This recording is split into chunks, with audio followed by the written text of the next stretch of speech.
বিসমিল্লাহির রহমানির রহিম। আমাদের অনলাইন শিক্ষা কার্যক্রমে আমরা মাধ্যমিক শ্রেণীর পদার্থবিজ্ঞানের নিউটনীয় বলবিদ্যার অংশে ভরবেগ নিয়ে আলোচনা শুরু করছি।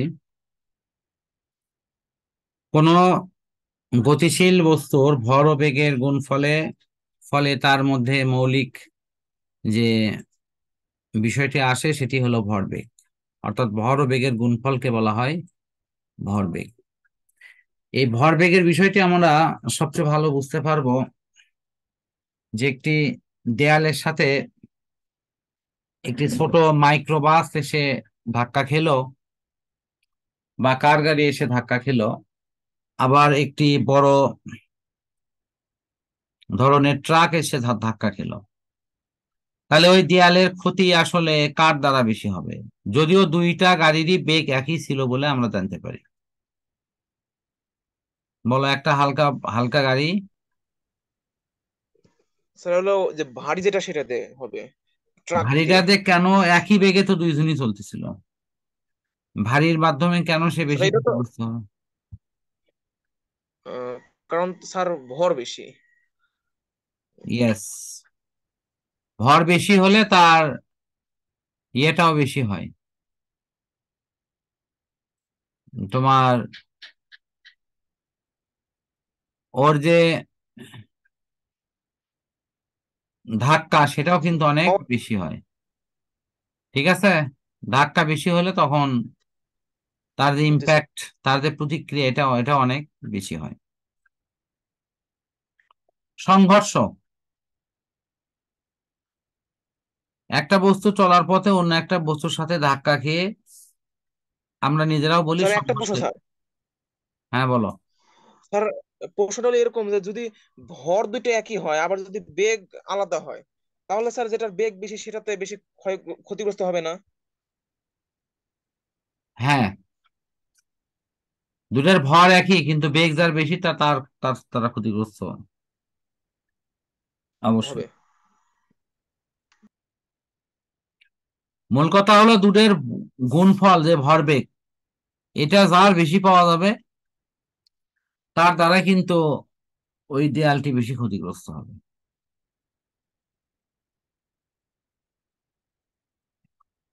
এখন ভরবেগের সংরক্ষণশীলতার সূত্র,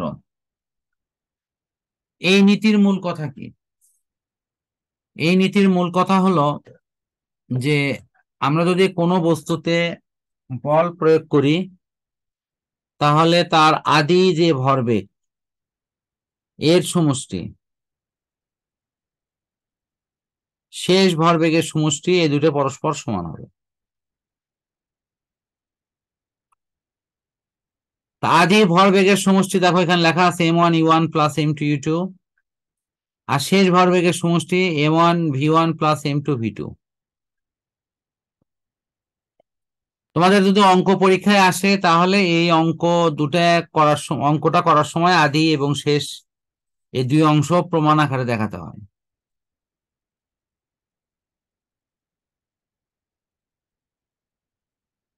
এটা অঙ্ক আকারে আসলে পারবা না?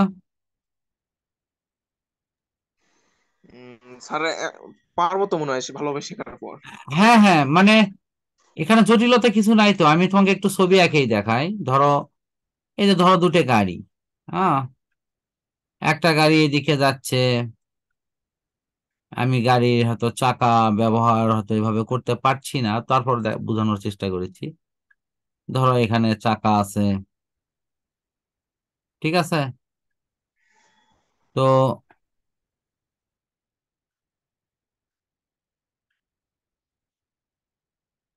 তারপরে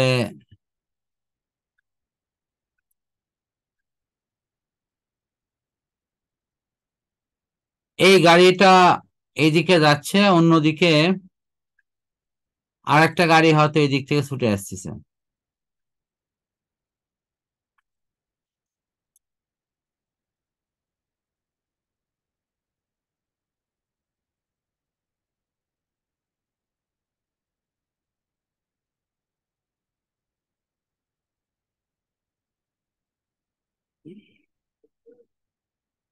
এই দুটা গাড়ি পরস্পরের দিকে ছুটে আসতেছে।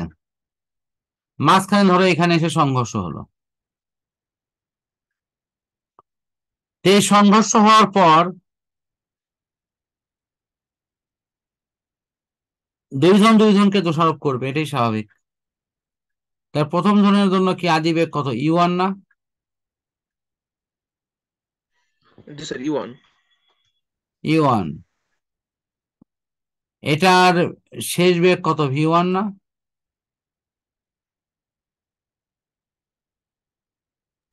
জি স্যার, ভি1। তাহলে এই দ্বিতীয়টার ক্ষেত্রে কি ইউ2, আর এখানে হলো ভি2। ইউ2, ভি2। ওকে। তাহলে আদি ভরবেগ এটা যদি হয় এম1 ভরের, নিশ্চয়ই এটা কি হবে, এম2 ভরের।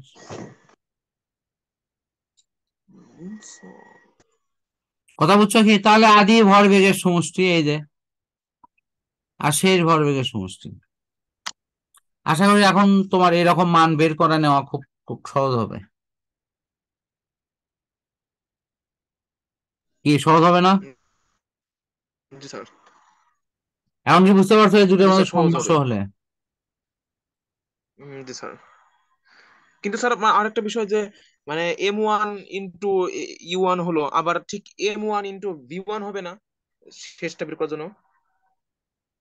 না, এখন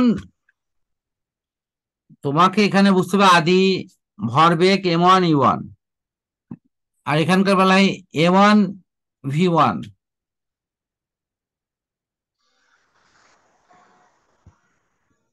আর এটার বেলায় শেষের ক্ষেত্রে এম2 ইউ2, এম2 ভি2। জি স্যার। আচ্ছা, ওকে, আমার মনে হয় এটা আমরা ক্লোজ করতে পারি।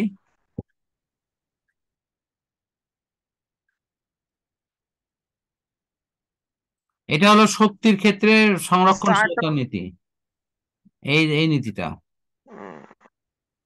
Half MV square, MV square দেখো ওটার আছে 1 1 2 2, এরকম ভাগ ভাগ করা আছে। হ্যাঁ, বলো কি প্রশ্ন করেছিলে? না, এটাই স্যার বলতেছিলাম, মানে সংরক্ষণশীলতার ব্যাপারে, মানে এটা কিভাবে হলো সংরক্ষণশীলতার বিষয়টা যে কথার অর্থ সংঘর্ষ হচ্ছে, হলো? হ্যাঁ আমি বলি, সংরক্ষণশীলতার কথার অর্থ হচ্ছে যে আমানতদার, আমানতটা কখন রক্ষা হয়, যখন আদিতে তোমাকে যে রকম জিনিস দিলাম আমি নেওয়ার সময় যদি সেরকমই থাকে।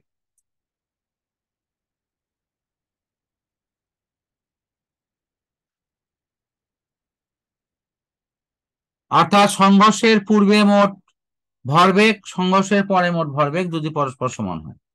আর এখানকার বেলায় সংঘর্ষের পূর্বে মোট গতিশক্তির সমষ্টি যেটা, এই দুটোর সমষ্টি বের করবা, সংঘর্ষের পরে এই দুটোর সমষ্টি বের করবা।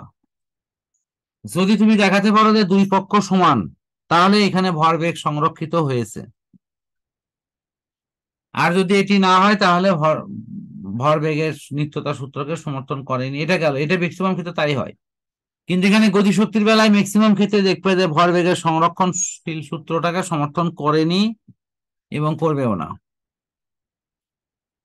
কারণ ম্যাক্সিমাম ক্ষেত্রে এই গতিশক্তির মানে এটি দুই পক্ষে সমান হয় না।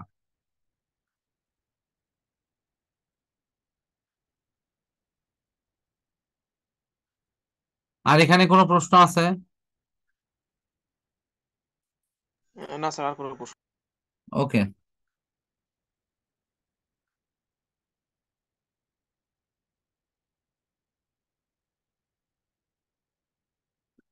এখন দেখো এখানে আছে নিরাপদ ভ্রমণ, গতি ও বল। আমরা গতি এবং বলকে নিয়ন্ত্রণের মাধ্যমে, বিশেষ করে গতি নিয়ন্ত্রণের মাধ্যমে আমরা আমাদের ভ্রমণকে নিরাপদ করতে পারি। কিভাবে এটি সম্ভব? এটি এভাবেই সম্ভব, তা হলো যে আমরা প্রথমে জানা দরকার যে আমরা কোন ধরনের গাড়িতে ভ্রমণ করব। হাইওয়েতে সাধারণত হালকা মানের গাড়িগুলো সংঘর্ষে লিপ্ত হওয়ার ঝুঁকি বেশি থাকে, এবং সেটা যদি ঝুঁকিতে পড়ে তাহলে আহ মানে ক্ষতিটা অনেক বেশি হয়। এই জন্য লোকাল ওয়েতে আমরা ছোট গাড়ি, সিএনজি অথবা অটোরিকশা অথবা বাসে ওঠাটা অপেক্ষাকৃত নিয়ামক, মানে ভালো, কিন্তু দিনের জন্য ভালো না। এটা হাইওয়ের জন্য কিন্তু ছোট গাড়ি মোটেও ভালো না, এবং এটা খুবই রিস্কি। তা আমাদের নিরাপদ ভ্রমণের সময় আমরা এই এই ব্যাপারটা খেয়াল করব যে আমরা ছোট গাড়িতে কখনোই হাইওয়েতে ভ্রমণ করব না, বড় গাড়ি ছাড়া। তারপর নিজে যদি গাড়ি চালনা করা হয় তাহলে আমাদেরকে স্যার নেট স্বতঃস্ফূর্তভাবে খুব এটি, ডিস্টার্ব দিছে স্যার, মানে হ্যাঁ, মাঝে হ্যাঁ, মাঝে কথা আটকে যাচ্ছে স্যার। হ্যাঁ, স্বতঃস্ফূর্তভাবে এটি আমাদের আহ অবশ্যই গাড়িকে দেখতে হবে। অনেক সময় দেখা যায় যে ড্রাইভার অন্যমনস্ক থাকার ফলে দ্রুত অন্য একটা গাড়ি তার দিকে ছুটে আসে, এবং তার ফলশ্রুতিতে দেখা যায় যে আকস্মিকভাবে অনেকগুলো দুর্ঘটনা কিন্তু ঘটে যায়। তো এখন প্রশ্ন হলো যে আমরা যদি নিজস্বগতভাবে বিভিন্ন যে সাংঘর্ষিক যে অবস্থা, সেটিকে যদি আমরা ভালোভাবে পর্যালোচনা না করে কোনো ধরনের গাড়িতে ভ্রমণ করি, তাহলে এটি আমাদের জন্য অনেক অনেক বেশি আম, মানে জীবন এবং সম্পদের ক্ষতির আশঙ্কা তৈরি করে। তো সেক্ষেত্রে আমরা ফার্স্ট এখানে একটা ক্যালকুলেশন করে দেখানো হয়েছে যে কিভাবে ছোট গাড়িতে ভ্রমণ করলে তার জীবন নাশের অথবা কোনো দুর্ঘটনাগ্রস্ত হলে তার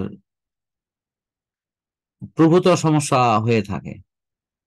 তো এখানে দেখানো হয়েছে যে ভরবেগের পরিবর্তনে ছোট গাড়ি বড় গাড়ির তুলনায় প্রায় 4 গুণ পরিমাণ বেগ, মানে তার ইয়েটা হয়, যে কারণের জন্য তার ভর কম থাকায় এটি কিন্তু দুমড়ে মুচড়ে একবারে তার অপশনটা শেষ হয়ে যায়। এখন গতির উপর নিউটনের দ্বিতীয় সূত্র। নিউটনের